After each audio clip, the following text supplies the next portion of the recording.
الحمد لله وكفى وسلام على عباده الذين اصطفى أما بعد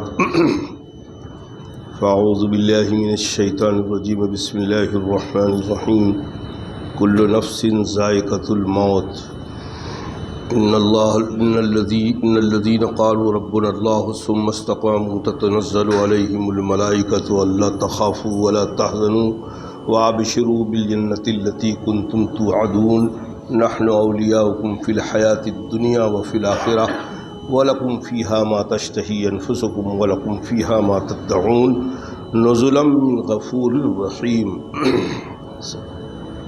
سامعین کرام، السلام علیکم ورحمۃ اللہ وبرکاتہ۔ سورہ انعام کی ایک چھوٹی سی آیت آپ کے سامنے پیش کی گئی اور سورہ حامیم سجدہ کی ایک آیت آپ کے سامنے پڑھی گئی۔ چھوٹی آیت سورہ انعام کی کل نفس ذائقۃ الموت، ہر نفس کو موت کا مزہ چکھنا ہے۔ یہاں اللہ نے لفظ مزہ استعمال کیا ہے۔ عجیب کمال کی بات ہے کہ دنیا نے اللہ کے وجود کا انکار کیا، ناستکوں نے اللہ کو نہیں مانا، کمیونسٹوں نے اللہ کو نہیں مانا، لیکن آج تک یہ موت ایسی حقیقت ہے کہ دنیا کا کوئی شخص اس کا انکار نہیں کیا ہے۔ دنیا کے ہر شخص کو ماننا پڑا ہے کہ ایک دن موت آئے گی۔ ظاہر چیز ہے کہ اس کی فکر ہمیں کتنی ہے، اور اس میں موت کا مزہ ذائقہ بتایا۔ قرآن میں ذکر بھی کیا اللہ نے، اسی سورہ انعام میں بھی ذکر کیا ہے، اور یہ ابھی جو میں نے آیت پڑھی ان الذین قالوا ربنا اللہ ثم استقاموا تتنزل علیہم الملائکۃ الا تخافوا ولا تحزنوا وابشروا بالجنۃ التي کنتم توعدون نحن اولیاؤکم فی الحیاۃ الدنیا وفی الآخرہ ولکم فیہا ما تشتہی انفسکم ولکم فیہا ما تدعون۔ حدیث میں اللہ کے نبی صلی اللہ علیہ وسلم نے فرمایا کہ ہر آدمی کو موت آنی ہے۔ ایک جگہ فرمایا انکا میت و انہم میتون، اللہ کے نبی کو مخاطب فرمایا کہ انکا میت و انہم میتون، اے میرے محبوب صلی اللہ علیہ وسلم، مرنا آپ کو بھی ہے، مرنا ان کو بھی ہے۔ معلوم یہ ہو کہ نبیوں کو بھی موت آئے گی، صحابہ کو بھی موت آئے گی، ولیوں کو بھی موت آئے گی، فقیروں کو بھی موت آئے گی، بادشاہوں کو بھی موت آئے گی، بیماروں کو بھی موت آئے گی، صحت مندوں کو بھی موت آئے گی، امیروں کو بھی موت آئے گی، غریبوں کو بھی موت آئے گی۔ یہ وہ چیز ہے کہ اس ذائقے سے کوئی بھی بچنے والا نہیں ہے۔ ایک جگہ قرآن نے فرمایا ہے کہ تم محلوں میں چھپ جاؤ، قلعوں میں چھپ جاؤ، بڑی بڑی دیواروں میں چھپ جاؤ، اس کے اندر کھو میں چھپ جاؤ، موت سے بچ نہیں سکتے۔ اس موت کی فکر کون کرتا ہے؟ اللہ نے یہ توفیق دی ہے جو اس بات کا اقرار کرتے ہیں کہ ان الذین قالوا ربنا اللہ ثم استقاموا تتنزل علیہم الملائکۃ الا تخافوا ولا تحزنوا وابشروا بالجنہ، جو اس بات کا اقرار کرتے ہیں کہ ہمارا رب اللہ ہے، اور اس پر استقامت سے مرتے دم تک قائم رہتے ہیں کہ رب ہمارا اللہ ہے۔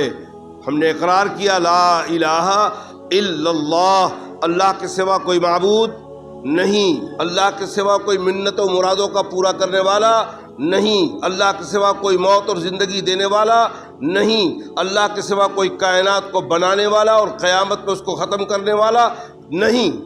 یہ ہم نے اقرار کیا۔ لا الہ الا اللہ کا مفہوم یہ ہے، پہلے نفی کا استعمال کیا کہ لا نہیں، پہلے اس کا اقرار کرو کہ نہیں، دنیا میں کوئی چیز نہیں ہے مگر الا اللہ، لا الہ الا اللہ، اللہ کے سوا کوئی معبود نہیں۔ اور کلمے کا دوسرا جز ہے محمد الرسول اللہ، کہ اللہ کے رسول صلی اللہ علیہ وسلم اللہ کے پیغمبر ہیں اور رسول ہیں۔ یہی وجہ ہے کہ قرآن میں جب بھی اطاعت کا حکم دیا ہے اپنا ذاتی نام لیا اللہ نے، واطیعوا اللہ، یہ اللہ کا ذاتی نام ہے اللہ، واطیعوا اللہ، اور جب حضور کی ساتھ اطاعت کا نام دیا واطیعوا الرسول، صفاتی نام لیا، واطیعوا المحمد نہیں کہا، واطیعوا الاحمد نہیں کہا، واطیعوا اللہ واطیعوا الرسول، اطاعت کرو اللہ کی اور اطاعت کرو اس کے رسول کی۔ اللہ کے رسول اطاعت کے لائق اس لیے ہیں کہ وہ اللہ کے رسول ہیں، اور اللہ اطاعت کے لائق اس لیے کہ وہ خود تمہارا پروردگار ہے، محمد رسول کا بھی پروردگار ہے۔ حدیث میں اللہ کے نبی صلی اللہ علیہ وسلم نے فرمایا کہ جب کسی نیک بندے کے لیے ملک الموت تشریف لاتے ہیں، نورانی شکل کے فرشتوں کی جماعت ساتھ میں لے کے آ، تو پھر کیوں نہ ایمان والا مسکراتے ہوئے اللہ سے ملاقات کرے۔ حدیث میں فرمایا ہے کہ ایک پل ہے، ایک حبیب کا دوسرے حبیب سے ملنے کے لیے، جب تک وہ موت کا پل نہیں پار کرو گے اپنے حبیب سے ملاقات نہیں ہوگی۔ یہ وہ موت ہے۔ موت کہتی ہے، اقرار بھی کرتی ہے، میں وہ موت ہوں جو بھائی بیٹے کو الگ کرنے والی ہوں، جو بے ماں کو بیٹیوں سے توڑنے والی ہوں، میں دوستوں کو دوستوں سے توڑنے والی ہوں، میں باپ بیٹے کو توڑنے والی ہوں، میاں بیوی کو توڑنے والی ہوں۔ میرا جب وقت آئے گا میں اپنے وقت پر بیوی کو چھوڑ دوں گا، باولاد کو جانا پڑے گا۔ یہ جنازہ جو جا رہا ہے وہ جنازہ کہتا ہے، علامہ اقبال نے فارسی کا ایک شعر کہا ہے، بہت پیارا شعر ہے علامہ اقبال کا، کہ مرد مومن کی جب موت آتی ہے، مرد مومن مسکراتے ہوئے اپنے پروردگار سے ملاقات کرتا۔ یہ مسکرانا اس بات کی دلیل ہے کہ اللہ اس سے راضی ہے۔ وہ نیک روح سے فرشتے کہتے ہیں کہ اے پاک روح، اپنے پاک بدن سے نکل، تو اللہ سے راضی تھا، اللہ کی رضا کی طرف چل، اور اب اللہ تجھ سے کبھی ناراض نہیں ہوں گے۔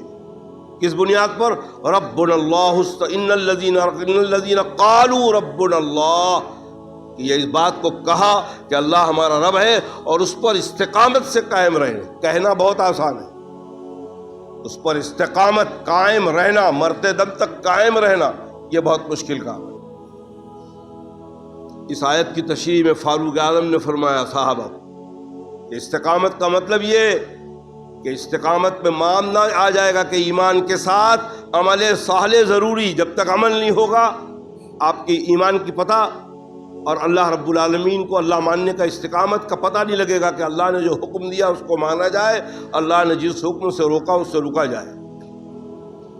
اسی استقامت کو پوری مکمل کر کے بتایا جناب رسول اللہ صلی اللہ علیہ وسلم نے صحابہ کو، ایک ایک بات پر عمل کر کے بتایا۔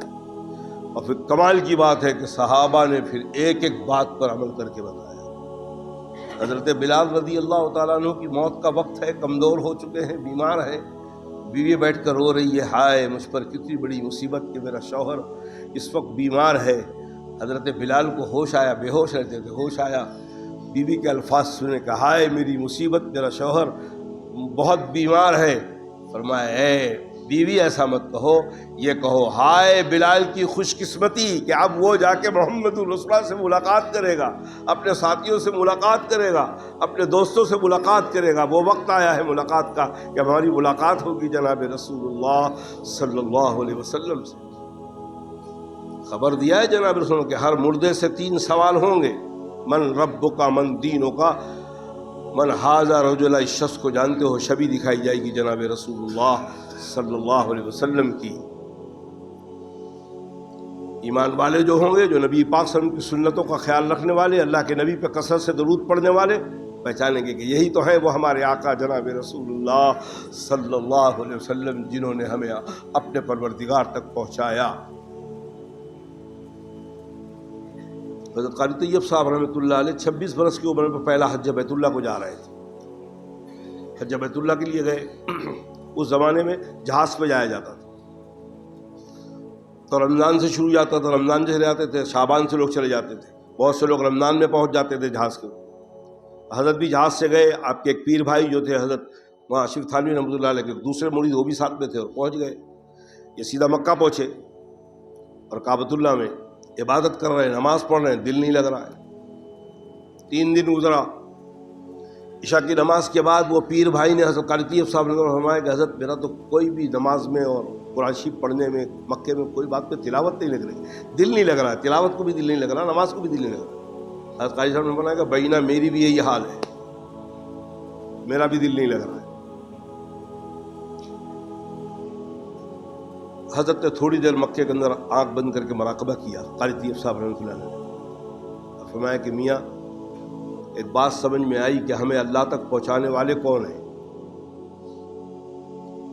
مرید نے فرمایا، ساتھ بھائی نے فرمایا کہ اللہ تک پہنچانے والے جناب رسول اللہ نے، اور فرمایا ہم رمضان میں آ گئے ہیں، ابھی حج کا مہینہ نہیں ہے، اور ہمیں مکہ آ گئے, ہم ڈائریکٹ اللہ سے ملاقات کرنے آ گئے. جس نے اللہ تک پہنچایا اس کی ملاقات کو پہنچے نہیں. ہمیں پہلے مدینہ جانا چاہیے, مدینہ منورہ جانا چاہیے. چلو اب بستر اٹھاؤ اور چلو. رات کے 9 بج گئے تھے, 11 بجے تھے رات کے مکہ کے.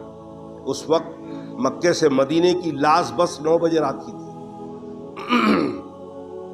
پیر بھائی نے کہا کہ حضرت رات کے 11 بج رہے ہیں اور مکہ سے مدینے کی جو بس ہے وہ رات کے 11 بجے ہے, اور آپ کہہ رہے بوریا بستر لو چلو.